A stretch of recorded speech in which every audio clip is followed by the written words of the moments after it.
여호와의 말씀이 또 내게 임하여 이르시되 너는 반역하는 족속에게 묻기를 너희가 이 비유를 깨닫지 못하겠느냐 하고 그들에게 말하기를 바벨론 왕이 예루살렘에 이르러 왕과 고관을 사로잡아 바벨론 자기에게로 끌어가고 그 왕족 중에서 하나를 택하여 언약을 세우고 그에게 맹세하게 하고 또 그 땅에 능한 자들을 옮겨갔나니 이는 나라를 낮추어 스스로 서지 못하고 그 언약을 지켜야 능히 서게 하려 하였음이거늘 그가 사절을 애굽에 보내 말과 군대를 구함으로 바벨론 왕을 배반하였으니 형통하겠느냐? 이런 일을 행한 자가 피하겠느냐? 언약을 배반하고야 피하겠느냐? 주 여호와의 말씀이니라. 내가 나의 삶을 두고 맹세하노니 바벨론 왕이 그를 왕으로 세웠거늘 그가 맹세를 저버리고 언약을 배반하였은즉 그 왕이 거주하는 곳 바벨론에서 왕과 함께 있다가 죽을 것이라.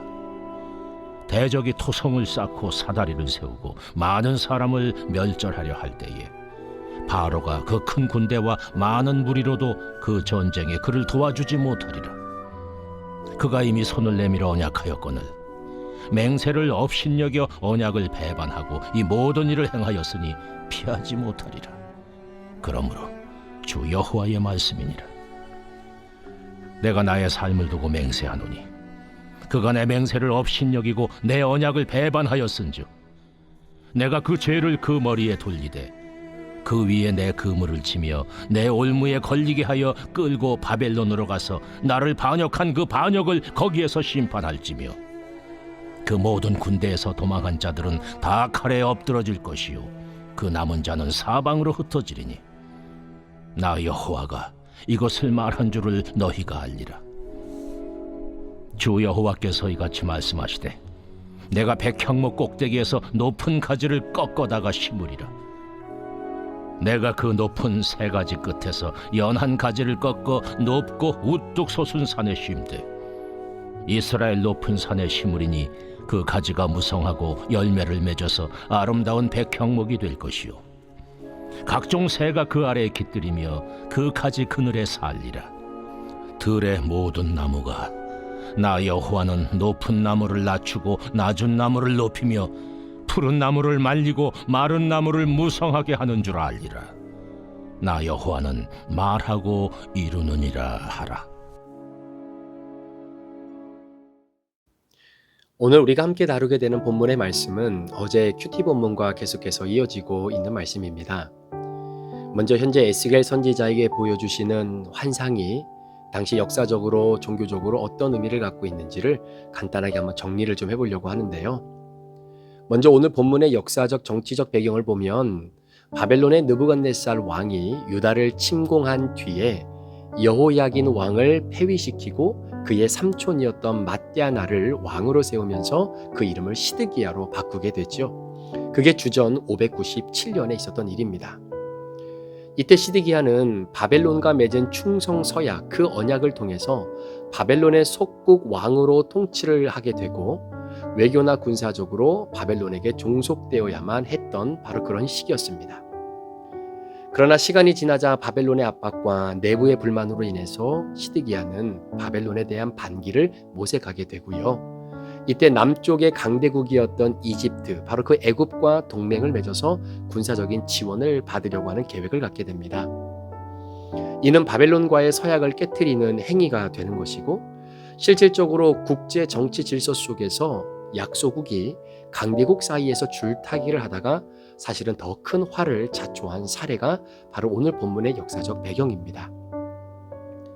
애굽은 약속한 만큼 군사적 도움을 결국 주지를 못하게 되고 그래서 바벨론은 유다를 다시 침공하여서 예루살렘을 함락시키면서 시드기야는 비참하게 잡혀가며 눈이 뽑히고 그리고 포로로 끌려가게 되는 것, 이게 주전 586년에 있었던 역사적 사실입니다.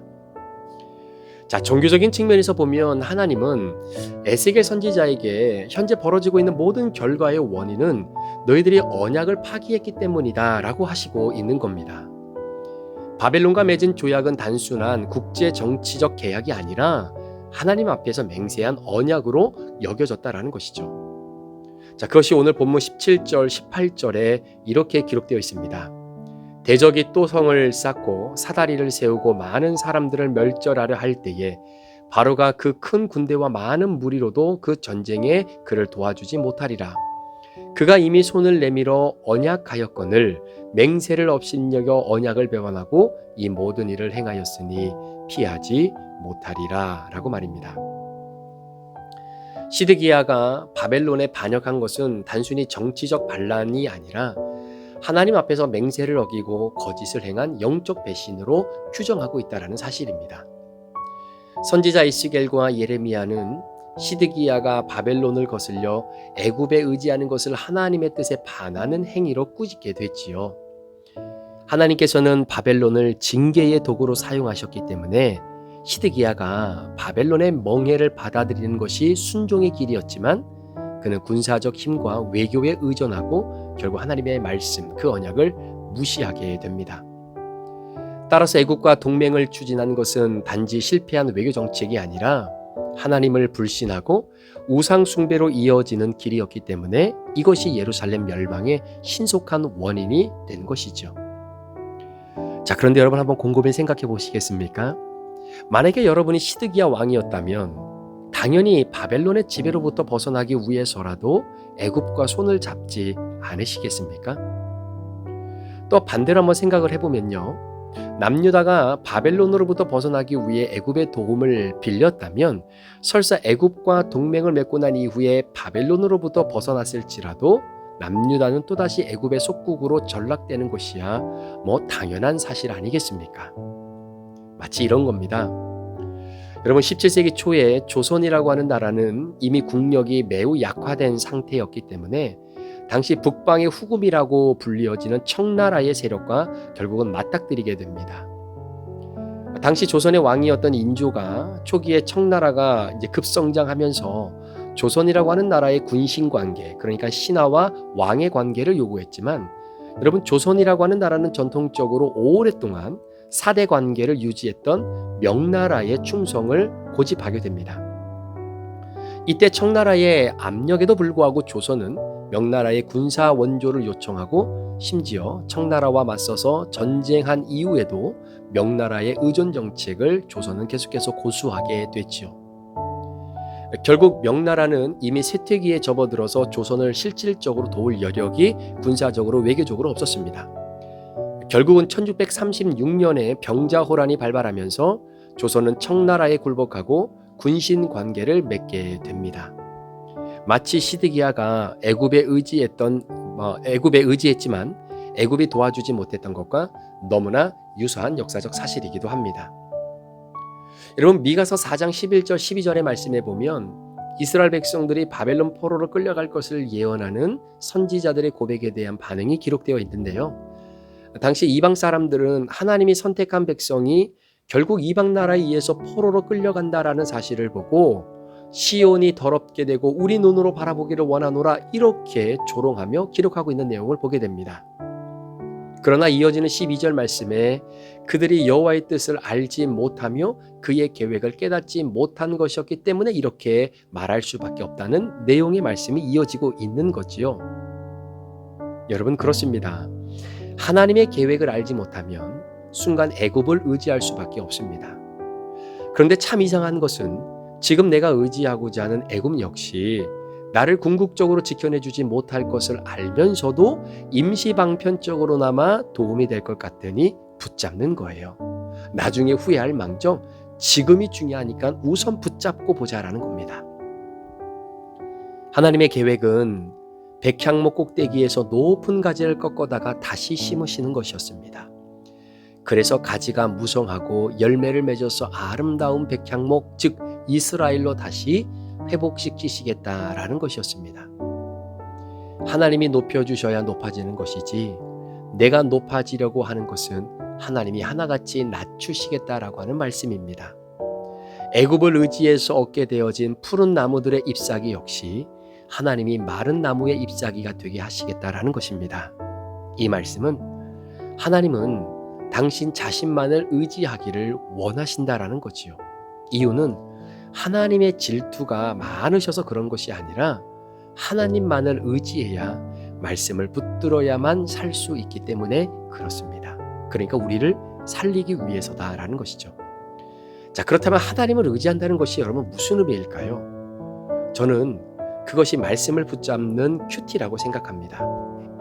내가 지금 하나님의 계획 속에서 이 사건을 바라봐야 하는지, 아니면 내가 어떻게든 스스로 문제를 해결해 나가야 하는지, 이 질문에 대한 해답을 얻기 위해서는 분별력이 필요합니다. 하나님이 주시고자 하는 메시지를 잘 듣기 위해서 더 기다리고 인내하며 버텨야 하는지 아닌지를 분별할 수 있어야 되는 것이죠. 여러분은 그 기준과 분별력을 어디에서 찾으시겠습니까? 그날의 내 기분에 따라 결정하시겠습니까? 아니면 주변 지인들의 조언을 듣고 결정하시겠습니까? 아니면 주사위를 던져서 또는 타로라고 하는 카드의 점괘를 통해서 결정하시겠습니까? 아닙니다. 반드시 말씀으로 그 기준을 삼으셔야 하는 겁니다. 목사님, 큐티한다고 해서 마치 수학 문제처럼 내가 필요한 답이 딱딱 떨어지지 않을 때가 얼마나 많은지 모릅니다. 그런데 어떻게 말씀에서 해답과 기준을 찾을 수 있을까요? 사랑하는 여러분, 기록된 말씀을 살아계신 하나님의 말씀으로 정말 믿고 살아가는 분들은 압니다. 지금 내 상황에 오늘 이 주어진 본문의 말씀이 나로 하여금 어떤 분별력을 가지고 살아가야 하는지에 대한 지혜가 담겨져 있다는 사실을 말입니다. 지금은 내가 고통과 시련 가운데 있지만, 그래, 기다려야 하는 시간이구나. 하나님의 메시지가 말씀으로 들려질 때까지 버텨야 되는 기간이구나. 그러면 기도가 달라지는 거예요. 하나님, 저 빨리 이 고통과 시련으로부터 좀 벗어나게 해주세요 라가 아니라, 하나님, 버텨보겠습니다. 기다려보겠습니다. 힘들지만 하나님이 내게 주시는 메시지를 듣고자 오늘도 순종하며 기다리겠습니다. 말씀해 주십시오 라는 기도로 바뀌게 되는 것입니다. 하나님은 저와 여러분에게 매일매일 말씀으로 당신 자신을 소개하고 있어요. 나는 이런 하나님이야. 너에게 나는 오늘 이런 모습으로 다가가고 싶어. 너는 말씀을 통해 나를 알아보겠니? 라고 말입니다. 우리 사랑하는 성도 여러분, 하나님은 말씀으로 우리와 약속하셨습니다. 시드기야 왕이 바벨론과 맺은 그 언약은 단순히 정치적 언약이 아닌 하나님께서 허락하신, 하나님이 준비하신 언약이었습니다. 그 언약은 비록 이스라엘 백성들이 이해할 수 없고 포로의 삶을 살아가야 하며 예레미야처럼 바벨론 땅에 터전을 잡고 네 집이다 생각하고 살라고 하는 그 말이 귀에 들어오지 않았지만, 하나님의 언약과 예언을 선지자들과 예언자들을 통해 끊임없이 말씀해 주셨던 그 말씀을 믿는 자들은 버텨낼 수 있는 것입니다. 예레미야 18장에 기록된 토기장이 비유를 기억하시지요? 토기장이는 그릇을 만들고 이런저런 이유로 계획된 모양의 그릇이 나오지 않으면 뒤도 돌아보지 않고 부수고 다시 만듭니다.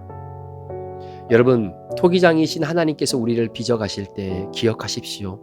그분의 손 안에만 잘 버티고 있으면 토기장이신 하나님이 그 안에 물도 넣고 진흙도 더 첨가하고, 그리고 토기장이 마음에 맞는 그릇을 반드시 만들어내십니다.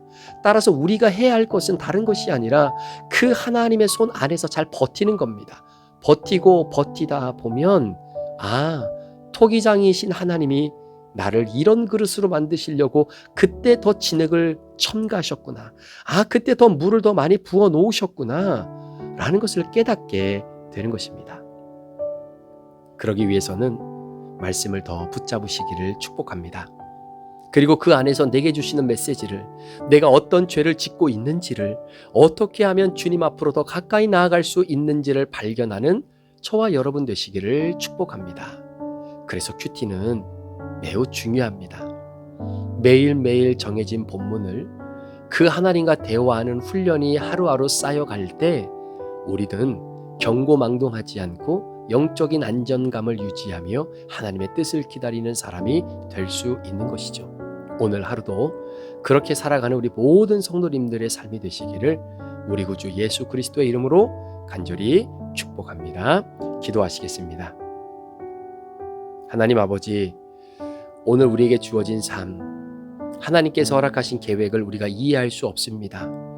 때로는 그 고난과 고통과 시련 속에 이 고통이 빨리 좀 끝나게 해달라고 하나님께 애걸복걸하는 것이 우리의 신앙의 모습이었다면, 오늘 말씀을 통해 주신 은혜처럼 우리 성도들이 기다리고 버티고 아름다운 그러한 도자기를 만들어내시는 그 토기장의 손에 오늘도 내가 있음으로 인하여 하나님께서 빚으실 때에 잘 버텨낼 수 있는 우리 귀한 성도들 되어질 수 있도록 주님 축복해 주시옵소서. 오늘 하나님 말씀 붙잡고 버텨야 되는 상황을 무너뜨리게 만드는 세상의 악한 것들이 있다면 하나님 그 모든 것들을 제거해 주시고 철저하게 주님의 은혜 속에 버텨내는 인생으로 오늘도 살아갈 수 있도록 인도하여 주옵소서. 감사를 드리며 예수 그리스도의 귀하신 이름으로 축복하며 기도합니다. 아멘.